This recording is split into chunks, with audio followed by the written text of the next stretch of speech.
What is React? So I'm not really a professional YouTuber, but if by accident you land in one of my videos, I promise you will not lose your time.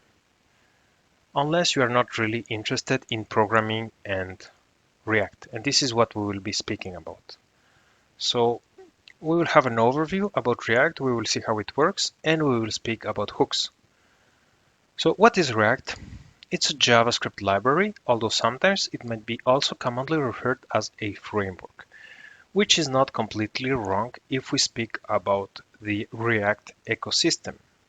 But we will dive deeper into those concepts later on. So what if React were to be a person? You would ask him, what's your job? He would tell you, I build components, which are like the building blocks of a user interface, and I react to state changes and update the DOM efficiently. So you'd ask him, what? What are you talking about? So he would explain you that the state change of a program is the same than the state change of your coffee. Because after a while, when you make coffee, it becomes cold.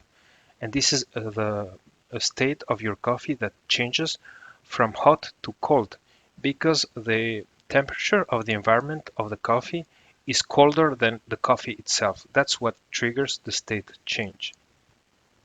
So you might not be able to see it immediately, but what if you add some milk to the coffee?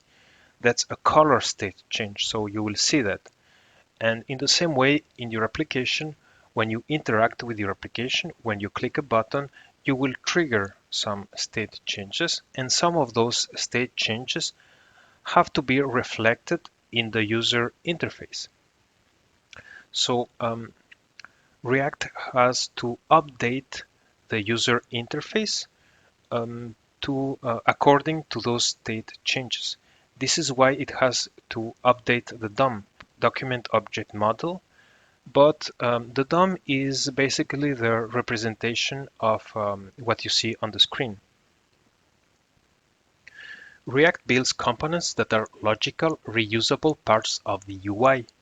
So before React, the separation of concerns was a separation of programming languages, and the logic of the whole application was spread across separated files of different languages. So you had to have in your application a CSS file, a JavaScript file, and an HTML file.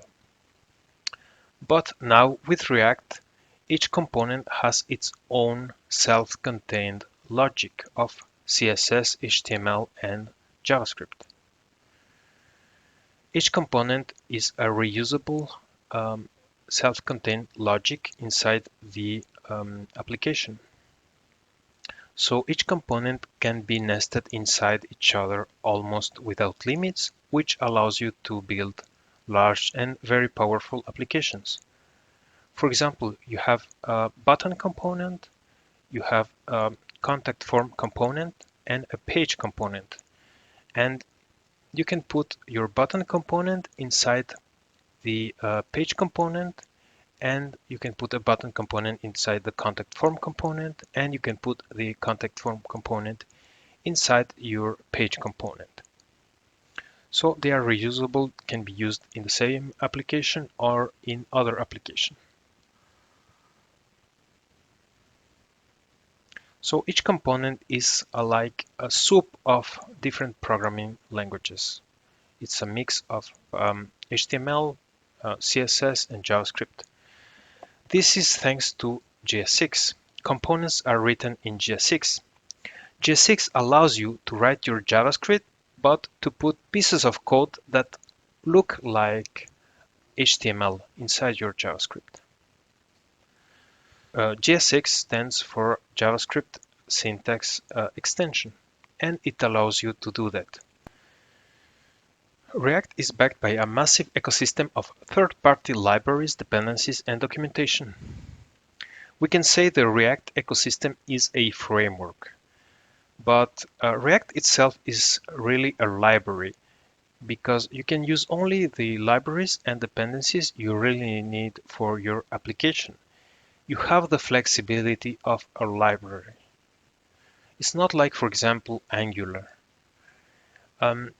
In Angular, there are a lot of built-in uh, dependencies and packages. If you build a small application, you will not be using them, but you can't get rid of them. So Angular can be good to build big applications, complex applications, and when you have a large team of developers working on that, that can be good because they are all in the same page. Because with Angular, there's always a very specific way of writing the code, of building your application, of configuring the development environment. So all the people working on that, they can be in the same page. It's not the same thing with React. With React, you can have different ways of building the same thing. So the takeaway is, yeah, React is really a library. Why use React? It has a reusable component logic.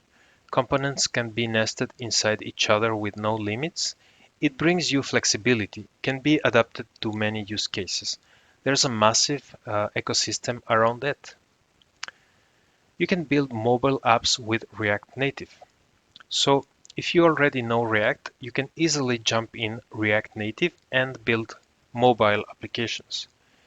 It's very simple to react to state changes and components re-renders. It's very fast. Why is React so fast? All the code, including HTML and CSS, are generated from JavaScript and ends up compiled down to a minified ES6 JavaScript thanks to Babel. All the rendering is handled by JavaScript. No data is sent back and forth between CSS, HTML, and JavaScript files. React is very fast also because it updates the DOM very efficiently. It tells you, don't touch the DOM, I'll do it for you. So again, what is the DOM? Document Object Model? It's basically a representation of what you see in the screen. So we will see how React handles that so efficiently. The problem with the DOM is that it's slow. So whenever there's change in the state that has to be reflected in the screen, the whole DOM changes, which is slow. So how React handles that? It creates a copy of the actual DOM. It is the virtual DOM. And to create the virtual DOM, it uses JavaScript, which is very fast.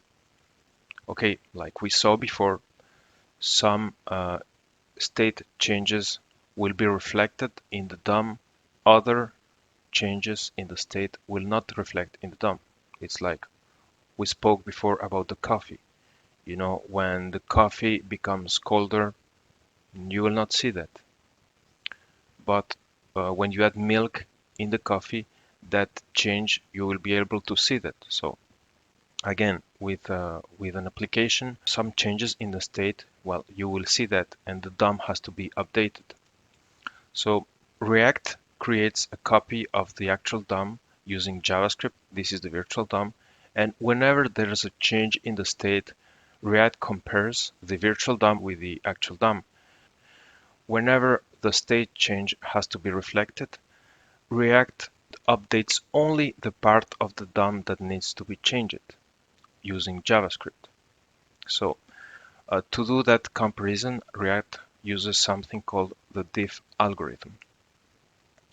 So that's why React is very fast, because it creates a virtual DOM using JavaScript, which is very fast. It compares if there's a change and only changes the part of the actual DOM that needs to be changed. Okay, for example, we have this application. We will see the actual DOM clicking, right-clicking, inspect, and we can see this is the actual DOM. Okay, so we can see a feature in the DevTools which paints in green the it's called paint flashing, only the part which is rendered. So you have to click here, more tools and rendering. You have this option, paint flashing. So every time you refresh, the whole DOM has to be updated, has to be rendered. And then I will click here and these two parts will be updated, will be rendered. And then I will click one more time and only this part will be changed because we have React. And normally with a static website without React, the whole DOM will be painted every time.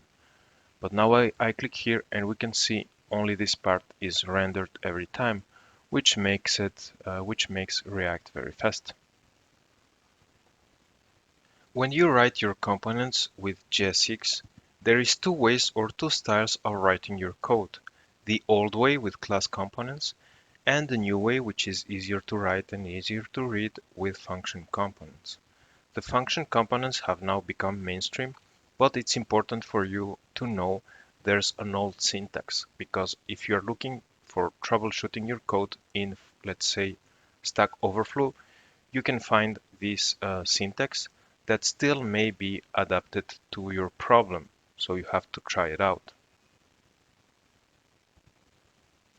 So before hooks were introduced to React, these two kinds of components were coexisting together, and the class component was used to render some functions, to add some logic into your components, whereas the function components were just used to return static div HTML components. Here we have an example of a class component and a function component returning a simple hello there. But what you have to know is that class components don't need hooks because they already support state and lifecycle methods. We saw already what is state. Lifecycle methods is when you have to create, update, or remove a function inside your component. Function components need hooks to support state and lifecycle methods. One of the most commonly used and the most important hooks are useState, that support state, and useEffect, that allows you to handle lifecycle methods. So here you have an example of a simple application with the two kinds of components. So the application is when you click the button, there's a button, the text changes from the initial state, the button has not been clicked, to the new state, the button has been clicked. So as you can see here, with the function components, it's much easier to write and to read. So here's how the application works. So spoiler alert.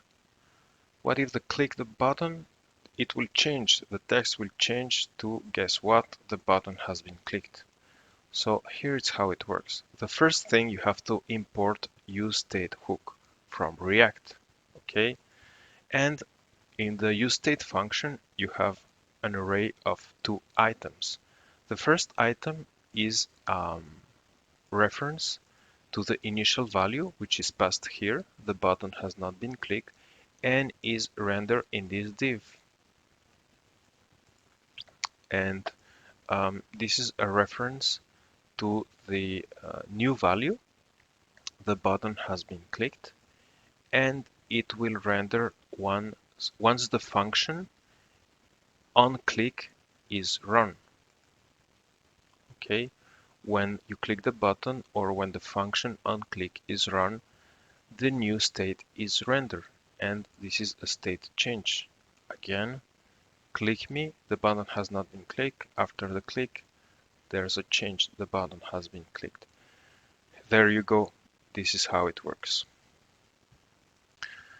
But why don't we make our app a bit smarter? For example, every time we click the button, it says the button has been clicked one time, after a second click 2 times, then 3 times, 4 times, and so on. Every time we click the button, there's a counter and the state changes. So we can do that just only with 3 lines of code. So we have to add an initial value of we have to set the counter to 0. So we copy paste this line of code and we add count. This is the initial value, and set count. This is the new value. And we set the initial value to 0. And then after the click is triggered, after this function is run, we can add set count, the new value, to count plus 1.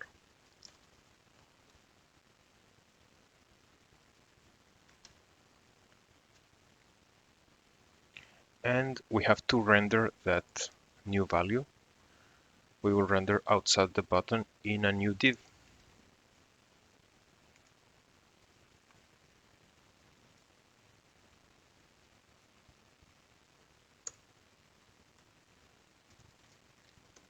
So it would be clicked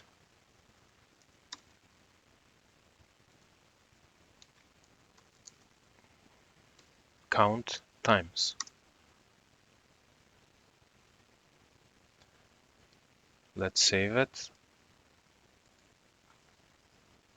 So there you go. Every time you click, there's a state change of this text. The button has been clicked and there's a counter.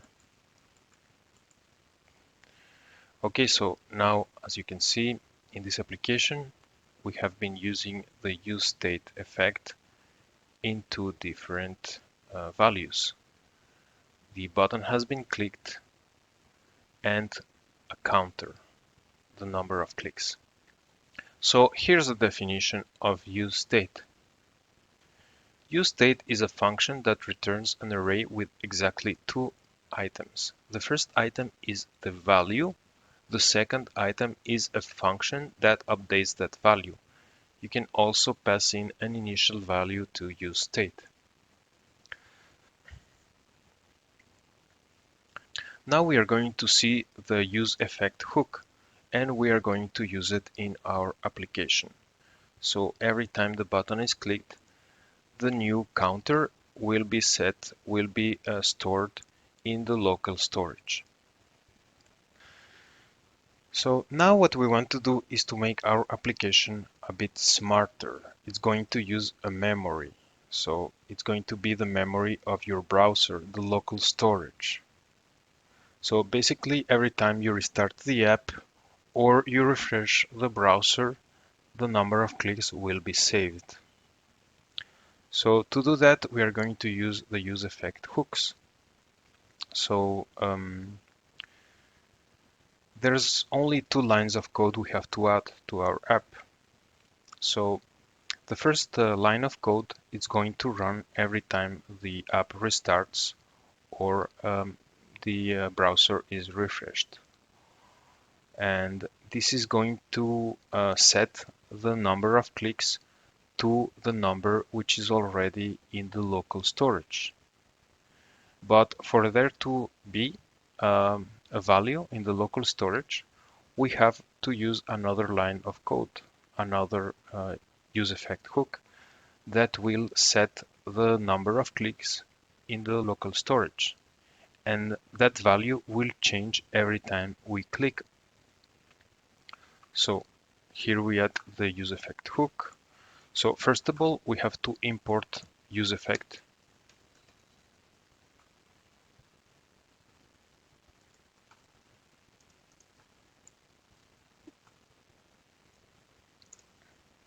So this function will set the initial number of clicks to the value of the local storage. So it's going to get the count value from the local storage if there's a value there. Otherwise, it will not run. So if there's a value there, it will display in the number of clicks. And here's an empty array because this function will run only the first time the component is rendered, only when the component is mounted. So that's why there's an empty array here, but we will dive into that later on.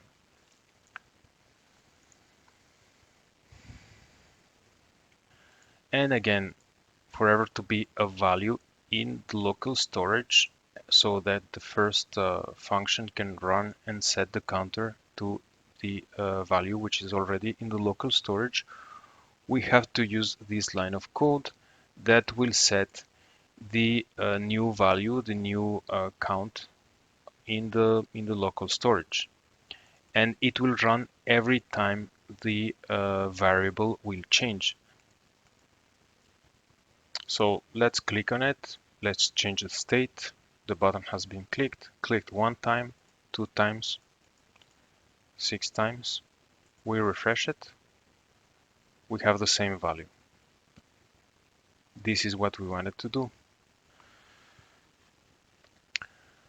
So now if we want to remove and to try again, we have to delete that the local storage. So for that we go to inspect,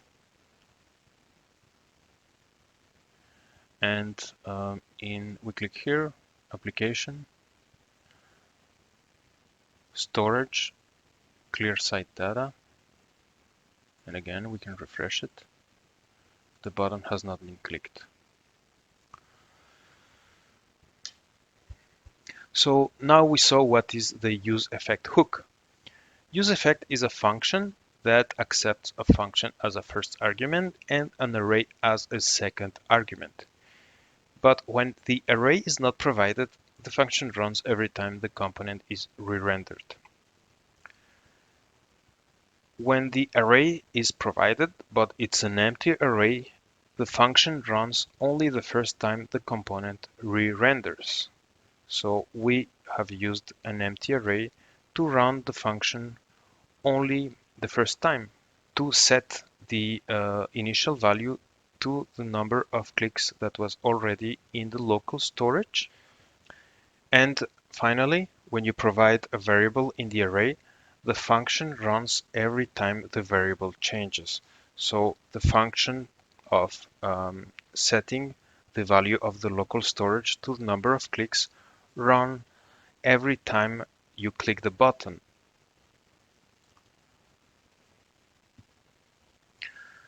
So now we are coming to an end. We are going to speak a little bit about server-side rendering, which allows your React website or your React application to be even more fast.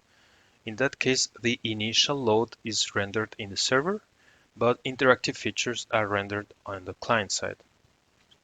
So when you have a React website, which is client-side rendering, the first thing which is rendered is your HTML. And then everything is filled. All the components, all the part, the buttons, and the image are filled. So unless you set up a loader, you will see it will be very quickly because the React website usually is very fast. But you will see that the first thing you will have a white background and like a skeleton of things filling up. This will be the skeleton of the HTML, and everything will be like very fast, so it's not going to bother too much the user. But the server-side rendering really improves the user experience because the whole initial load is rendered on the server. So once you open the website for the first time, it's not cached. So you open the website, the whole website is rendered. So there's not like a skeleton being filled up. So the entire body is complete. Of course, the interactive features are rendered in the client side. For every time you do something, you click on a button, the state of whatever you click on is changed on the client side. So you can achieve this very interesting feature that allows you to build a really powerful and fast React website using Next.js. Next.js is a framework which is built around React and is part of the important things, tools, frameworks built around React. So as we saw before, React is really a library, but it's also a network of tools built around and which allows you to um, really adapt your application to many use cases. So, for example, you have Babel, which allows you to transpile your JS6 components into the latest version of JavaScript, ES6 JavaScript. You have Webpack. For example, when you use npx create React app, you are using dependencies of Webpack. You're also using Node, which is a JavaScript runtime and allows you to use JavaScript in the backend.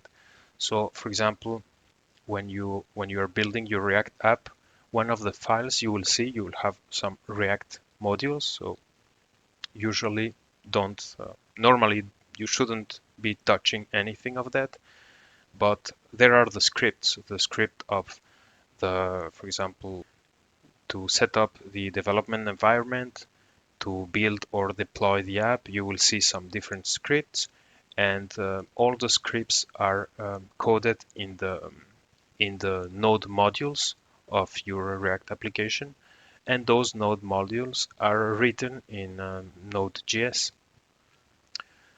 You have also npm, which stands for Node Package Manager, and allows you to manage and bundle all those tools together. So now it's time to say goodbye. We saw a lot of things about React. I think you know enough. It's time to code. You can build now your own React app, and keep yourself updated with the React ecosystem.